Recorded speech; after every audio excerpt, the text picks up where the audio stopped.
Lecture 2, we're beginning with scientific management theory. Scientific management theory. We'll look at the historical contexts of scientific management theory. We'll look at the principles and concepts associated with the theory. We'll look at the impact of the theory in terms of both the positive and negative impact of this particular theory.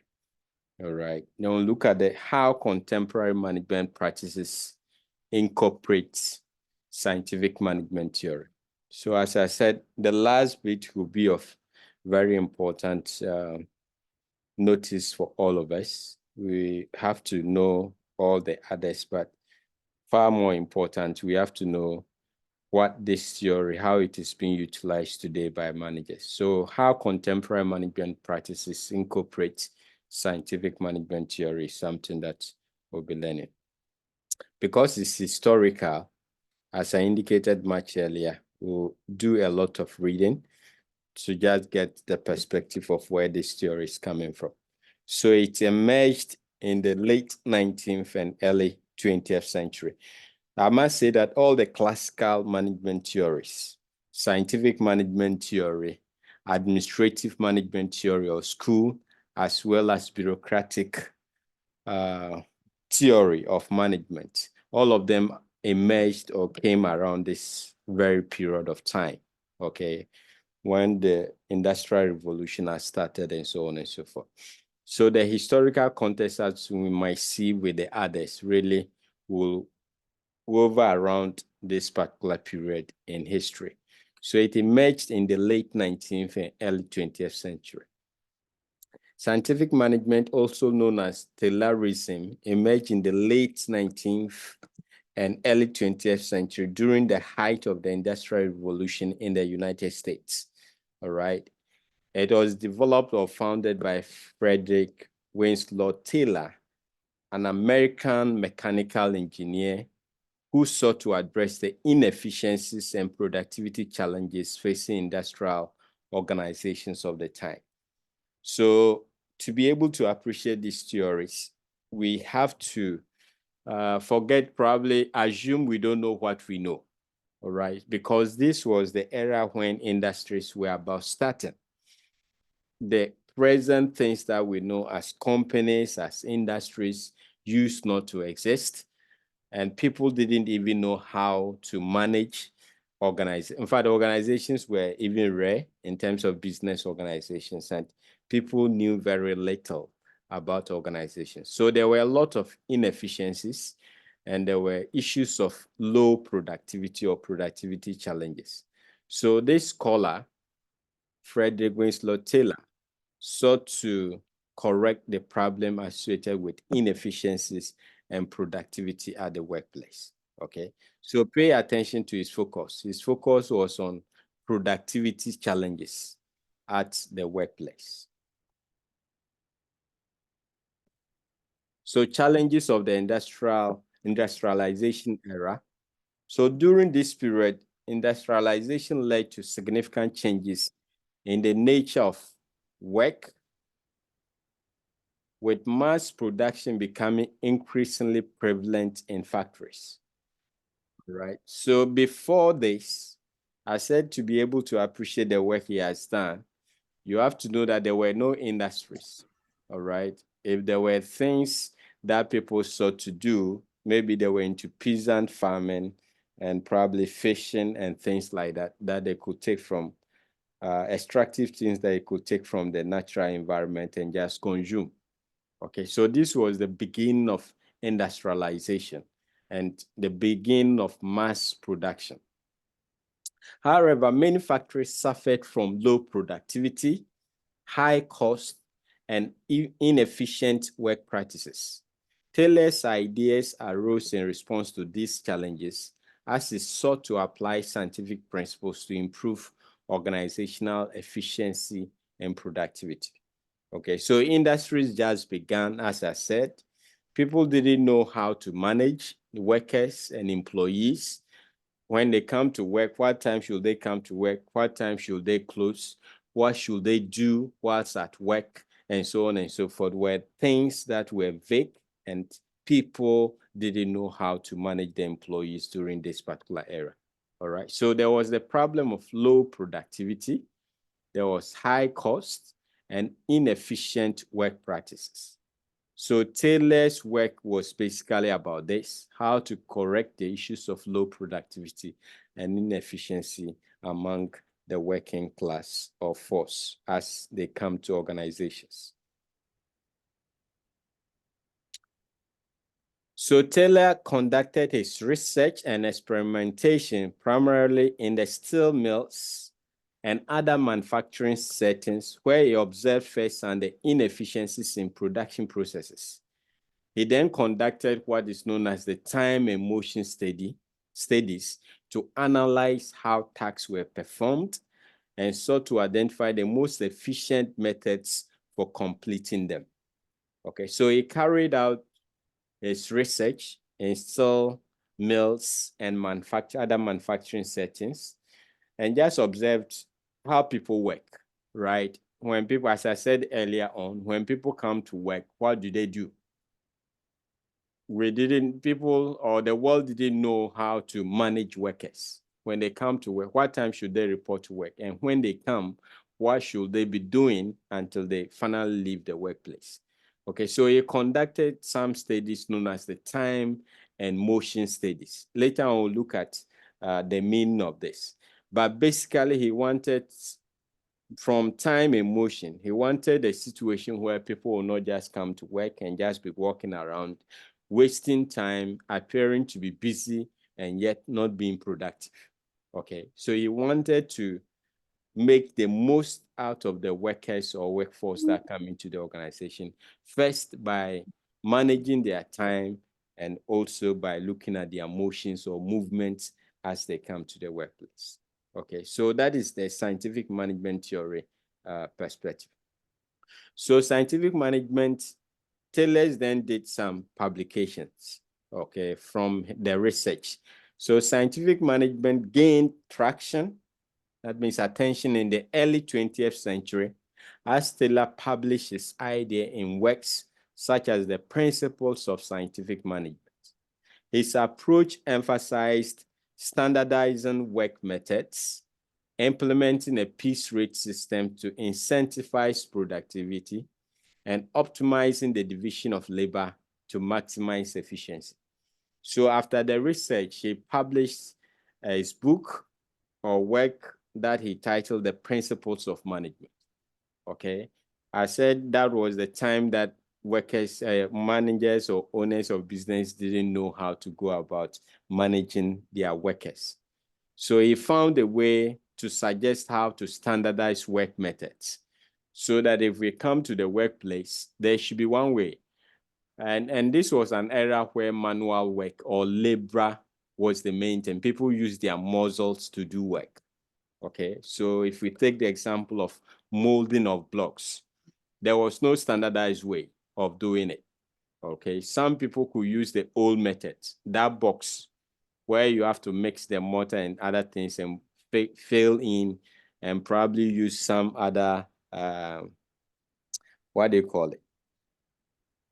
Piece of wood to press it down until you get one piece of block. And then some may probably prefer modern day way of molding blocks where you have some machine there to assist and so on and so forth. I'm just using this as an example to show you how difficult it was for employees and employers alike to determine how work should be done in the first place. Okay, so he found a way to standardize work methods. So if you come to this place and you want to mold blocks, you have to get A, B, C, D, go through these steps in order to get the molding of blocks done. Okay, so he sought to standardize work methods. Then he also implemented a piece rate system. What it means is that you were going to be paid based on the number of output that you make per day. If you are paid weekly as well, you'll be paid by the number of outputs for a particular week. So his argument is that because man is an economic man, they will be motivated to produce more because the more you produce, the more money you will get. So you use the piece rate system. And I said, the other thing you need to bear in mind is that this is an era where service industry had not developed. People didn't use their mind or mental effort. Everything was manual. You needed to use your muscles and raw energy to work. Okay, so he also suggested or brought about what is known as the piece rate system. Then he suggested optimizing the division of labor to maximize efficiency. So as we know it now, it used not to be so that you come to your workplace and you knew exactly what you were supposed to be doing, probably for your entire life in that particular organization. That wasn't the case. So if we pick the case of molding of blocks, okay, now we know from division of labor that some people may probably be responsible for bringing of cement, as others may be responsible for stones, others may be responsible for sand, others are responsible for mixing, others are responsible for the molding and things like that. But in time past, you come to work and all of these things must be done by one person in order to get the work done. Okay, so from his observation, he felt that there will be better efficiency and productivity if employers or managers went about doing work through division of labor so that people specialize in just one area. And his argument is that with time, you become very proficient in that particular area, and that can help to improve productivity. Okay, so that is the historical account of the scientific management theory. It relied heavily on time and motion studies, and also standardization of work, and as we've just seen, also on division of labor. So let's look at some principles and concepts associated with the SMT. SMT standing for scientific management theory. All right, so one is the time and motion study or studies. Taylor conducted time and motion studies to analyze and optimize the movements of workers. This involved breaking down tasks into individual motions and determining the most efficient way to perform them. Okay, so as I indicated earlier, he observed that most people just come to work and they walk about. From the way they walk around, you might think they are being productive, but probably it's a waste of time.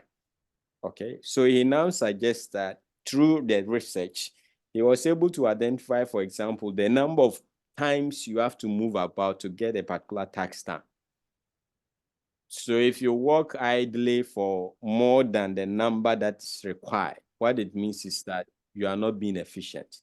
Your immediate supervisor must ensure that your movement is controlled in order to make sure that you produce the number of output that is required of you. Okay, the same applies to the time. He was able to measure the average time that is required to probably get, say, a block molded. So if you were spending more than the time that was required, it raises red flag that probably you are not an efficient and hardworking employee. Okay, so time and motion study basically is meant to regulate movement and how time is utilized in order to ensure that there will be efficiency and productivity in an organization. And most of the time, I want to use the example of the mechanic shops that we have in Ghana. Okay, and I'm sure it's a prevalent trait in most developing countries as well. Okay, you go to, your car develops a fault, you get to the shop, and instead of just the mechanic bringing all the entire toolbox to where the car is and get things done, they will always bring one tool or the other. In their quest to fix the car, they will notice that, oh, I need this type of spanner, I need this type of tool. And sometimes where the toolbox is or are may be quite far away from where the car is. Okay, so something that can take you like 30 minutes or 1 hour to get fixed, you will spend almost an entire day at the shop because of just the movement. Sometimes he will just abandon the car and go and stand somewhere discussing and talking. All right, I don't know whether it's intentionally done so that the longer time he spends on it, he will be able to charge you more or not. Okay, but that is an example of how the workplace was like. People just came and just walked about, and there was no standardization of anything. So that was what scientific management theory sought to address through time and motion study. Okay, then it sought to standardize work, what is usually called the best one way of doing something. So before then, people always have options. I use the example of molding blocks. Some may want the box way, the old way of doing it. Others may prefer machines, and so on and so forth. Others may use their hands. So there was no standardized way of doing things as we know it today. Okay, he argued that in order to ensure productivity in an organization, there should be standardization of work. All right. So if you talk about lecturing, there should be a particular way a lecturer should go about his work. It is not, the lecturer shouldn't decide how he feels like lecturing or teaching. Okay. If you call somebody an administrator, there should be some set of works that administrator must do when they come to work. All right. So that's an example of standardization of work so that people don't pick and choose and decide what they want to do and so on and so forth. So there's one best way of getting things done. So scientific management emphasizes standardizing work processes to eliminate variations in performance. This includes specifying the best methods for performing tasks and setting standards for output. All right. So you don't have your own options, your own preferences. Work has been standardized for you so that when you come to the workplace, you know from the beginning what you should be doing. Probably in the morning, we'll bring cement. In the afternoon, we'll go and fetch sand. In the mid-afternoon, we have to be mixing. And from that point, probably molding the blocks and so on and so forth. Okay, so you don't have to decide what you want. How you should do your work has been standardized, has been decided for you. Okay. The other principle and concept was the piece rate system. I've explained that. So Taylor advocated for the implementation of piece rate system, where workers are paid based on the number of units they produce. This was intended to provide a direct link between effort and reward, encouraging higher levels of productivity. Okay, so the piece rate, you are paid based on the number of units that you produce. So it's up to you to decide how much reward you want to get at the end of the day. All right. If there's 1 Ghana cedi per block molding, you can get 1 million per day if you want. If you can produce 1 million blocks, okay, you'll be paid 1 million. And his whole argument, as I've said, is the idea that human being is an economic being who is interested in money. And so if you pay flat rate for everybody, some people will not work. But if you use the piece rate system where you'll be paid based on your number of outputs, then you can get a lot of people to work hard. Okay. Then the other concept that came out of SMT is known as the functional foremanship. So Taylor proposed a system of functional foremanship where different specialists oversee various aspects of the worker's tasks. This included planning foreman, instruction card clerk, time and cost clerk, and a route clerk. All right. So basically what the point is trying to say is that he argued, just like the division of labor, instead of allowing one person to do everything, let people create specializations and let people concentrate on their main task or assignment that they have been given. Okay, so he argued largely that there should be a separation between the thinking part of work and the doing part of work. So you should probably think, we've just spoke about manager and leadership not long ago. So you should probably plan employ somebody as the manager or the leader who will do the thinking aspect of the work, and the responsibility of the worker when it comes to work is basically to work. All right. So the worker, for example, shouldn't be thinking about the availability of cement, the availability of stones, the availability of machines to mix the mortar in order to mold the blocks. That should be the role for somebody that is probably called a manager, a card clerk, and so on and so forth. So that when employees comes to work, they know that their main job is actually to start with the molding of the blocks. So there's the distinction between the thinking aspect of work and then the doing aspect of work. All right. Yes, we'll come to how contemporary management is using that. But to help you understand that, right now, for example, at the university setting, if you're a lecturer, until you become head of department, likely you'll not know anything about. You know very little about the administrative procedure of a university, okay? Because they want to make sure that as a lecturer, your job is probably to teach, to research, community service, and that is what you should be concentrating your efforts on, all right? So how to manage the department, how to manage a school, how to manage a college, until you hold an administrative role, doesn't become the burden of you, the manager. Yours, of you, the lecturer. Yours is basically to go to class or lectures and go and lecture. Okay, so that's the concept of functional foremanship. People should concentrate. If you are the thinking part of working, do the thinking. If you are the doing part of work, you come to work and you have to do the doing. Okay. Then he also brought about what is known as a scientific selection and training. It's one of the principles that SMT brought to industry and businesses and organizations. So Taylor believed in scientifically selecting and training workers to match their skills with the requirements of the job. This was to ensure that the right person is placed in the right position to maximize efficiency.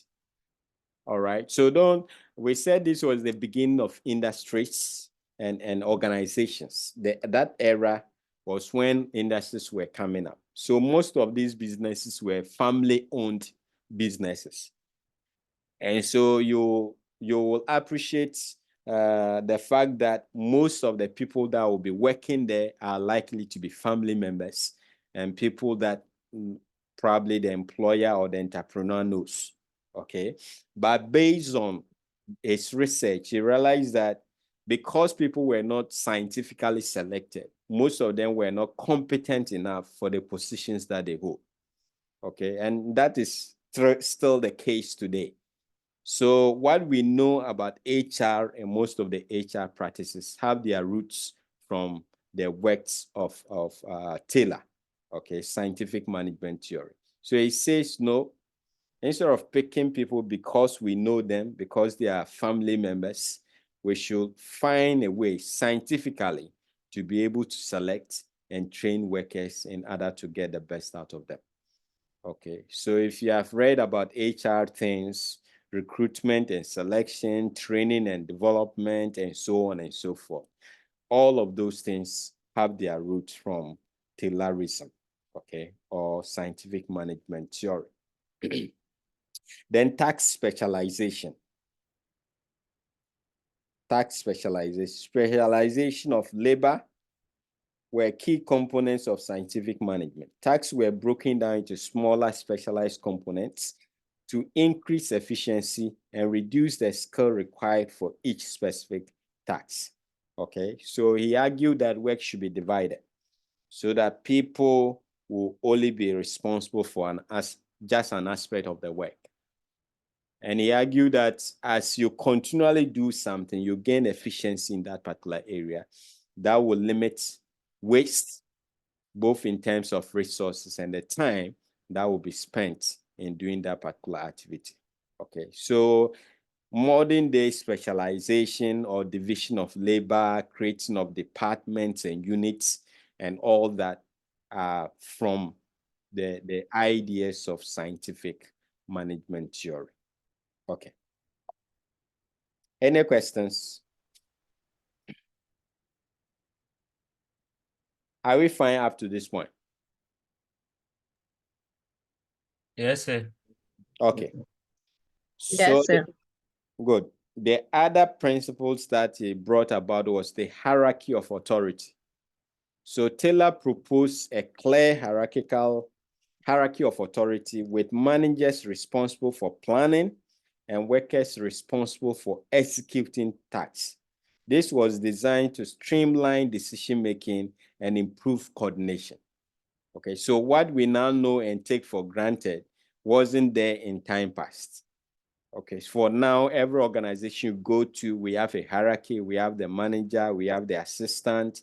If you want to have a complaint, where you should begin until it gets to the boss to get the issue solved. These are the idea of scientific management theory, okay? At the heart of that is this thing that we spoke when I was talking about functional foremanship, okay? So there should be managers responsible for planning and workers responsible for executing tasks. So if you look at the levels of management, we have the top, middle, and the lower level. And lower level managers are supposed to supervise the operating employees to get the work done. Okay. So if you're an employee, your main task is not to be thinking and planning about where the organization is going to go. No, no, no, no. Yours is that you come to work and you are supposed to concentrate on the assignment or the work of whatever for the day and get it well done. Okay. The thinking part, the planning part will be done by other people known as managers. So hierarchy of authority, chain of commands, as we know them today, have their roots in scientific management theory. Okay. Then he spoke about incentives. It's just incentives and motivation. Even though not too nice, but whatever we know today about motivation actually have its roots in SMT. Okay. And we explained earlier on that it's based on the Peace Rate system, where people were considered to be economic human beings or beings, and they'll be interested in money, and therefore they can be motivated through financial incentives. Okay, so scientific management relies on financial incentives as a motivator for workers. The idea is that tying compensation directly to performance will encourage workers to maximize their efforts. So that was the assumption. And today, managers still use that. We just learned about transactional leadership. That is what they do. Okay, if you do this, I'll give you that. You'll get a raise, you do this and that and that. All right. They have their origin from Taylor's thinking that people get motivated through financial incentives. Okay. So let's look at the impacts of scientific management theory. We have the positives. That's what we'll look at first. And later we'll look at the negatives. So first and foremost, there was it led to an increase in efficiency. Okay. To be able to appreciate this point, I said, assume that this was the time, that era that industries, organizations were now being set up. Okay, used not to exist in the world. And people came to work, they didn't know what to do, and so on and so forth. Okay, so scientific management aimed at optimizing work processes and eliminating wasteful activities. This led to increased efficiency and productivity in manufacturing and other industries. So we just spoke about time and motion study and the fact that scientific management theory ensure that people won't just come to work, appear to be busy, and yet will not be productive. Okay, just walking about, talking. Sometimes they won't even talk. They just have a face as though they are working. All right, but it's basically a waste of time. being busy and being productive are not the same thing. So the studies and the research of Taylor and the suggestions was brought about increased efficiency at the workplace and productivity at the workplace. Okay. Then the other impact was standardization of processes. Once again, we said before this era, people came to work and they didn't know what to do. So he said there must be clear cuts, laid out plan, standardization as to the processes that people must follow in getting work done. Okay, so the emphasis on standardization helped create consistent and repeatable processes, reducing variability in output and enhancing quality control. Okay, so no matter your position now, your job description will tell you what you should be doing when you come to work. All right. And that job description will be something that will be there for a long time and for all people that hold similar position as yours. So it's standardized. If you are employed as a lecturer in a university, what you will be required to do will not be different from other lecturers within the university. Okay. Yes. And if you come back to the manual thing, the procedure for molding blocks will be standard, something that once you come to work, you know the steps that you have to follow to get your blocks or bricks molded. All right. So that is another positive. Otherwise, some people come and they want it done some way. Another person comes and he wants it done another way. And that really will not lead to productivity. Okay. Then, yes, chiefly among the positive contributions, introduction of time and motion studies. All right. And that has a bearing on increased efficiency, point one, or productivity. Okay. So Taylor's introduction of time and motion studies provided a scientific approach to understanding and improving work processes. This laid the foundation for industrial engineering and operations research. All right. So the fact that we can have some steps and procedures in place so that people will not waste resources, people will not waste time, and therefore we can optimize productivity. All the things that we now know for optimization of productivity have their roots from time and motion study that came from scientific management theory by Taylor. All right. So that is an important impact or positive contribution of this particular theory. Then the other one is that it led to a focus on results and outputs. All right. So the piece rate system and financial incentives encourage workers to focus on results and outputs, creating a direct link between effort and reward. So up to now, it's still being used, right? If you want to go for any race, any promotion, they'll look at your performance appraisal and see whether your output reflects the promotion or the race in terms of pay that you want. Okay, some do it directly. If you go to the banks and insurance firms, they still have this incentive system where the number of customers you are able to get to buy into a particular product will determine the reward that you get at the end of the day.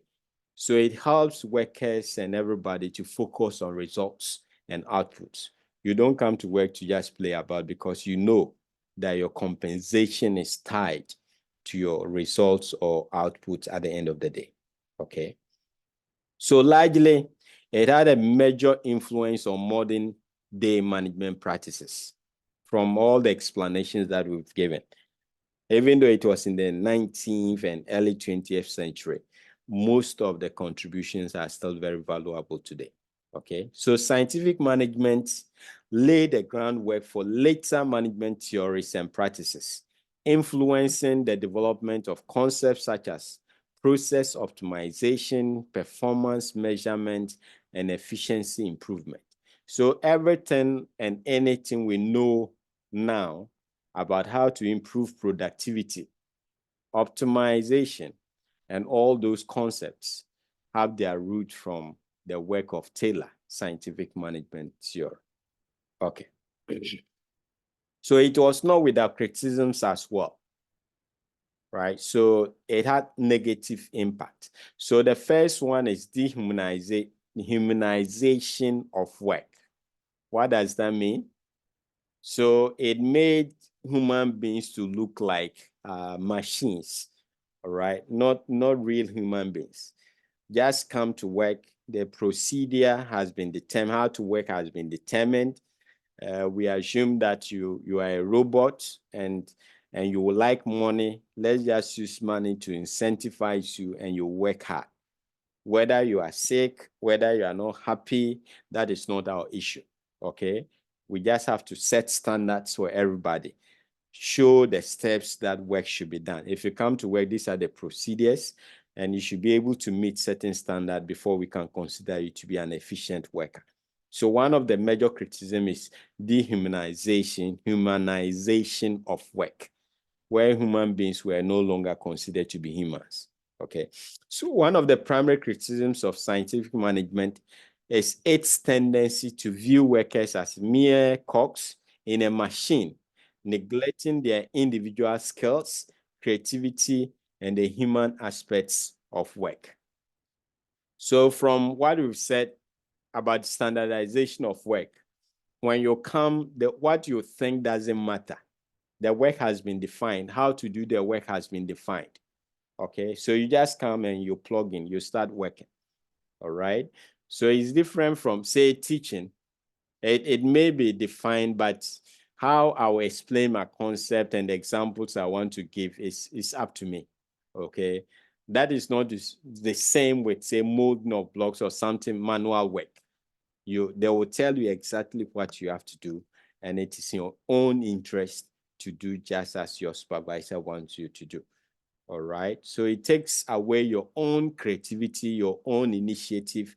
It doesn't matter. Your supervisor or immediate boss will be the one to define how you should do your work. Okay. So it also led to negative impact too. It led to resistance from workers. Implementing Taylor's principles often faced resistance from workers who felt alienated, micromanaged, or unfairly treated, leading to issues of morale and job satisfaction. All right, so if you want to go by some of his principles, time, emotion, steady, for example, right? You'll come to work, they have given you time to complete some work.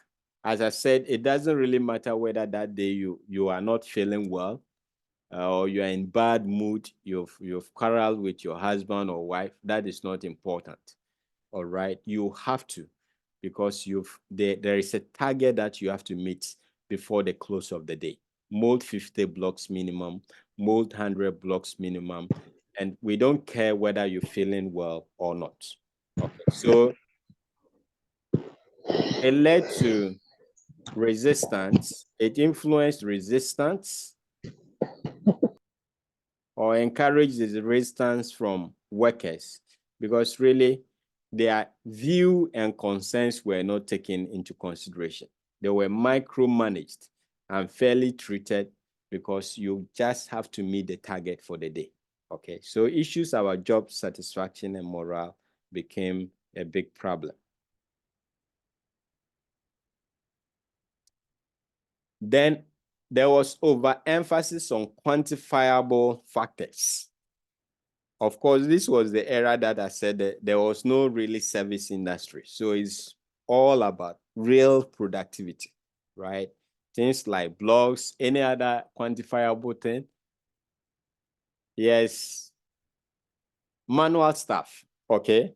Molding of blocks. What again can we use as an example? I think I've overused molding of blocks. Okay. So not as in service as we now, most of us are into. There are tangible results that you have to get. If they say cutting of timber, yes. For example, yes, you needed to get some number of logs per day or something of that sort.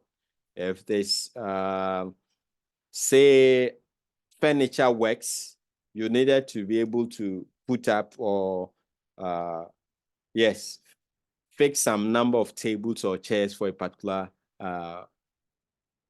a particular number per day.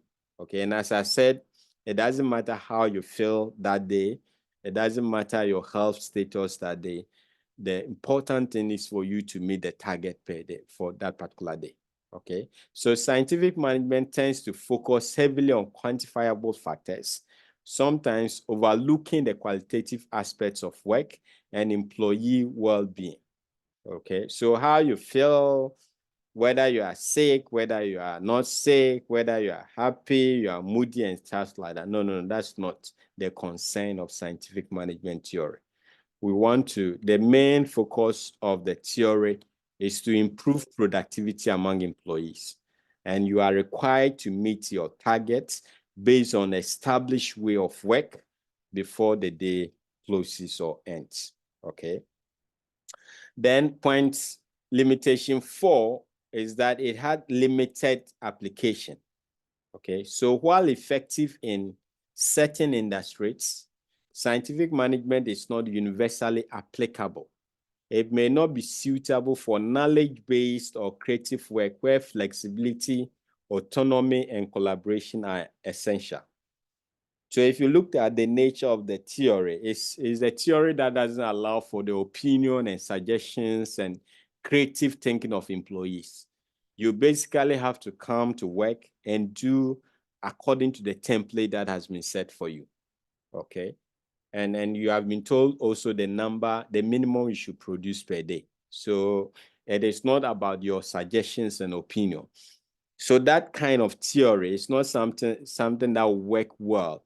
And for example, a knowledge-based industry or creative work, all right, where you want to force people to do things. No. You'll kill the creativity in people.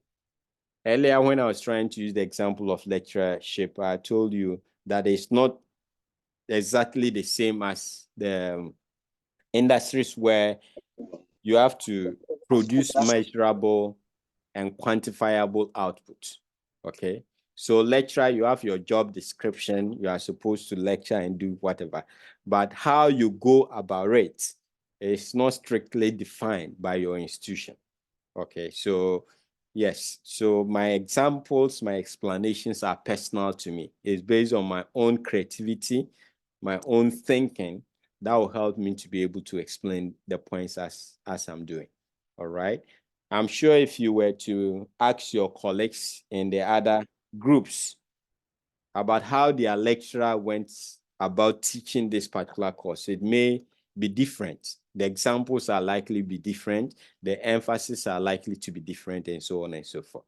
Okay, so the scientific management theory, it worked best in manual industries where employees are supposed to come out with tangible, quantifiable outputs. Okay, like blocks, like timber, like what again?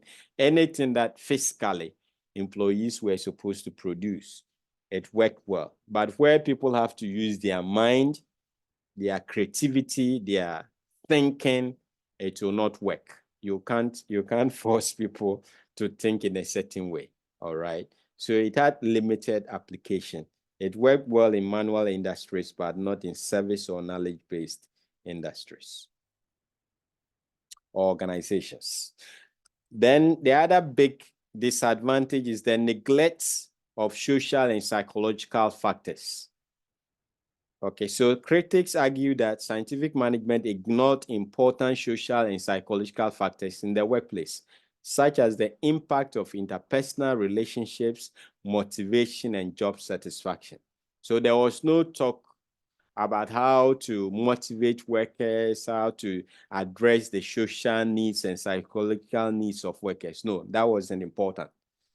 All that is required is that there is a standard that has been laid for you to get work done. When you come to work, we don't care how you feel. Just do as you've been told in order to get paid. Then you go home. Okay, so there was little concern about social and psychological concerns or factors of employees. All right. So obviously, because of these negatives, the last limitation was that it had brought about a strain in relationship between employer and employees. Okay, so the strict hierarchical structure and emphasis on control sometimes led to strained relations between management and workers, contributing to the emergence of labor movements and unions. Okay, so once again, the unions as we know them today came as a result of the frustrations and workers faced under scientific management theory. All right, so they come do an average analysis. Maybe in a day we have to produce 100 blocks per person. All right, they probably did the research using some well-built men or women. But because they were able to mold 100 blocks, it becomes something that is applicable in the entire organization. If you don't mold your 100 blocks, probably you won't be paid anything or you'll be dismissed and things like that. All right. So the individuality of people, the psychological conditions of people, the health status of people didn't matter. Okay. Once we found one best way of doing something, everybody must follow that. So obviously, it had a challenge and led to a strain. And strained the relationship between workers and management in organizations. Okay. Any questions so far on the impacts, whether the positive or the negative? So the positive, it led to increased efficiency. It led to standardization of processes or standardization of work. It brought about time and motion studies. It helps organizations to focus on results and outputs. Then it had a major impact on modern day management practices, as we may soon see. Okay. The negative humanization of work, resistance from workers. Of course, if you don't treat them as human beings, they will resist. There will be strikes, there will be demonstrations. Overemphasis on quantifiable factors, qualitative issues were not considered. It had limited application, limited to only manual or quantifiable industries where you can quantify outputs, but could not be implemented in service industries. Okay. There was neglect of social and psychological needs of workers, and obviously that led to strains on employer and employee relations. Any questions before we continue?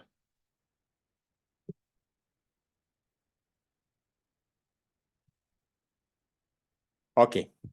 So since I've not seen any hand, I'll continue.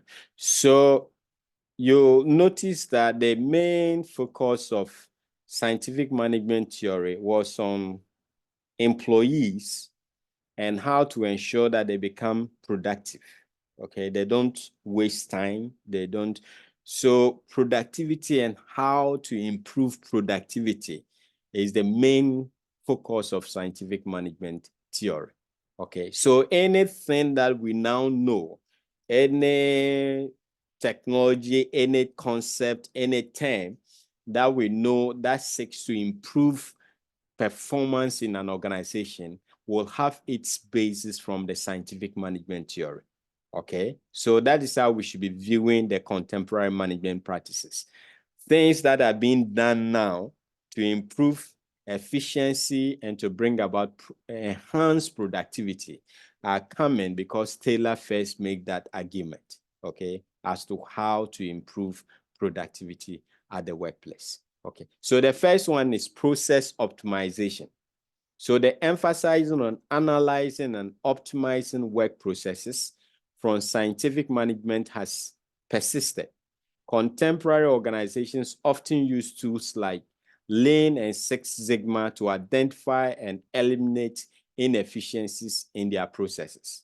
Okay, so if you know about Lean production and Six Sigma, it's basically meant to ensure that you eliminate waste as much as possible and keep what is only necessary in your organization and other to improve productivity in the organization.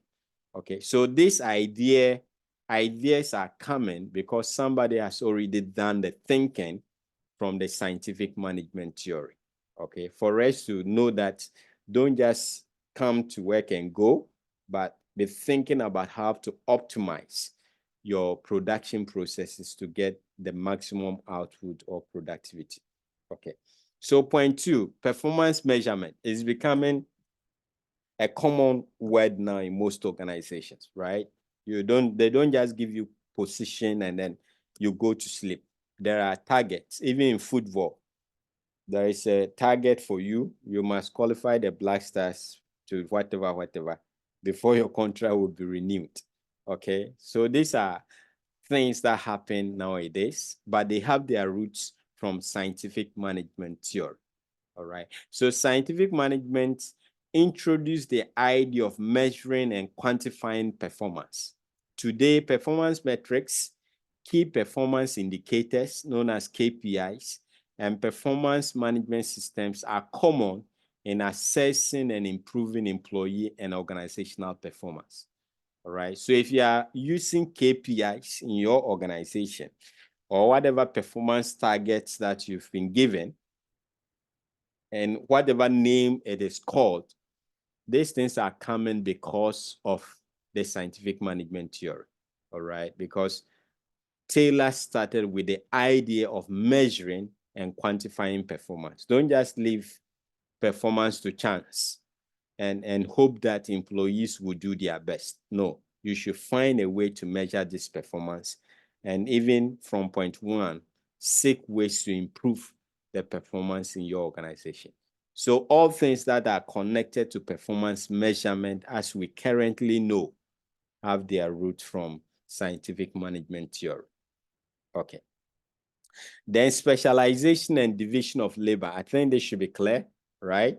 So while not taken to the extreme as scientific management, contemporary organizations often leverage specialization and division of labor to capitalize on individuals' expertise. This can be seen in departments, teams, and roles designed to handle specific functions. So the specialization and division of labor that Taylor argued is something that is with us today. It may not be like molding blocks where somebody will be responsible for just mixing, another will be responsible for bringing cement, another will be the example that I gave earlier, okay? But we still want to aggregate some expertise at a particular place. So that is where we have departmentalization. If you come to even the School of Business, if you forget about the university and come to even the School of Business, so we have Department of Management, and it is expected that it will be lecturers that have some knowledge and expertise in management that will be there. We have Human Resource Department, Management Department, the same argument. We have the Accounting and Finance Department, we have Marketing, okay? So modern day organizations still will be using this idea of specialization and division of labor. If you go to the banking sector, I think the other time we tried mentioning some of these departments. If you go to hospitals, we still have this idea of division of labor and so on and so forth. So it's a major contribution that modern day managers actually incorporate in the way they manage organizations, all right? Then standardization and quality control. We said with scientific management theory, employees or workers are not allowed to just come and do things as they want to. Okay, there is standardized processes or standardized way of doing work. And that is still enforced today, but in a different or modified form. All right, through international standards, you are not required to just produce anything and go and sell as you wish. There are regulations, there are standards. In fact, even in accounting, how you maintain your financial statements or records. It's not up to individual organizations to decide what they want, okay? There are international bodies that regulate how these things are done. So standardization and quality control, anything of that sort, today, as we have it, have its roots in scientific management theory. Okay, so the focus on standardization for improved quality from scientific management has evolved into contemporary quality management systems, such as ISOs, International Standard Organization standards, okay? And then organizations implement quality control measures to ensure consistency and high standards in their products or services. So we still want to maintain quality. We still want to keep to standards. That is good. But the only thing we have to note within this subtopic is that what we now do as standardization and quality control have their roots in scientific management theory. Okay. Then we have use of technology. Okay, use of technology. How is it a contribution of scientific management theory? So the integration of technology into work processes aligns with scientific management's goal of finding the most efficient ways to perform tasks. So that was the main thrust of scientific management. We said people didn't know what to do. They come to work and it's just try and error.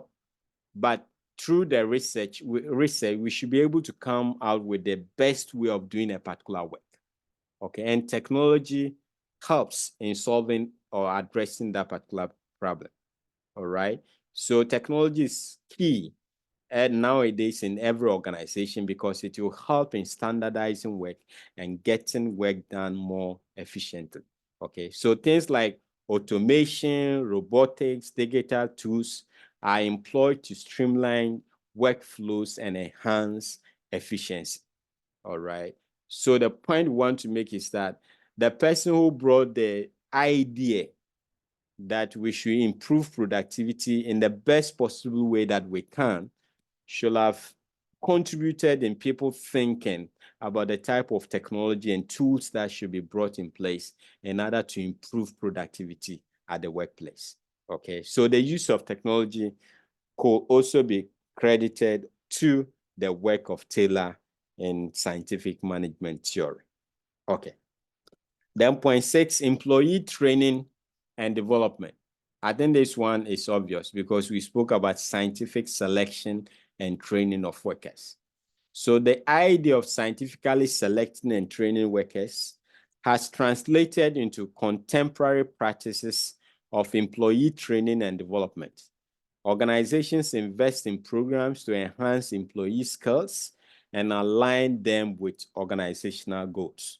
So what we know today about training and development issues were originated from scientific management theory. Okay, don't just employ anybody, Taylor will say, because you know the person is a family member. And even after you have selected the person, in order to get the best out of the person, after you've scientifically selected the best person, in order to still get the best out of the best person, the person must undergo some form of training and development. So modern day training and development programs also have their roots in scientific management theory. Okay. Then performance incentives. All right. So I think this is also obvious because we spoke about the piece rate system. So the concept of tying compensation to performance, a key element of scientific management, is still prevalent. Contemporary organizations use various incentive structures, including bonuses, commissions, profit sharing to motivate employees. Okay, so the idea that employees can be motivated with money has not died with Taylor. It is still present today. Okay, it could take different forms or different names, like bonuses, like commissions, like profit sharing. But it is still with us today that modern managers use to motivate their workers at the workplace. Okay. Then also the focus on results and outputs. Although it was criticized, it's not something that we've let go. In fact, if you look at the explanation of key performance indicators that we've just explained earlier, we still want to see results. We still want to see outputs in modern day contemporary organizations. Okay, so the emphasis on results and output remains integral in contemporary management. Objectives and key results and other goal-setting frameworks are used to align individual and organizational efforts with desired outcomes. All right, so it's still with us today. They need to ensure that we achieve certain targets and certain goals. Then once again, lean management. Anything that we're currently doing in order to improve efficiency, productivity, effectiveness will be accredited to the work of Taylor, okay? Because he brought about that type of thinking. And one of the concepts that helps in productivity is what is known as lean management. We spoke about that much earlier. So lean management principles, which aims to reduce waste and increase efficiency, share similarities with scientific management because both focus on eliminating unnecessary steps in processes to enhance overall effectiveness. So lean management is a contemporary management term, but it's as old as scientific management theory because that idea is coming from that particular theory, all right? Then we have the 10th one, employee involvement and collaboration. So this last point is not like scientific management theory promoted employee involvement and collaboration because we said it treated human beings, workers as though they were not human beings, okay?